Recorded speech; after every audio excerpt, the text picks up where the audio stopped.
آپ حضرات کچھ موٹی موٹی چیزیں یاد رکھیں گے، جیسے کہ حروف مستعلیہ جو 7 ہیں وہ ہمیشہ پر ہوتے ہیں۔ حروف مستعلیہ خ، صاد، ضاد، غین، طا، قاف، ظا، یہ 7 حروف آپ اس کو ذہن میں بٹھا لیں گے، کہیں پہ بھی آئیں، کسی بھی حالت میں آئیں، ان کو پر کیا جاتا ہے، یعنی موٹا پڑا جاتا ہے۔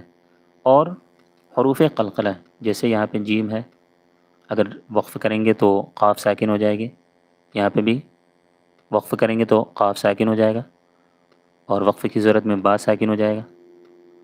تو اسی طریقے سے یہ جو حروف ہیں یہ حروف قلقلہ کہلاتے ہیں، اور رنگین والا جو قرآن ہوتا ہے اس طریقے کا تو ریڈ نشان بنا ہوا ہوتا ہے تاکہ لوگ آسانی سے سمجھ سکیں، ٹھیک ہے۔ حروف قلقلہ اگر وہ ساکن ہوں یعنی ان کے اوپر جزم ہو تو ان میں آواز لوٹ جاتی ہے۔ اب اس کو خلق اس طرح سے پڑھ کے نہیں رک جائیں گے، خلق، خلق اس طرح سے آواز کو لوٹا دیں گے، ٹھیک ہے۔ یہی حرف اگر متحرک ہو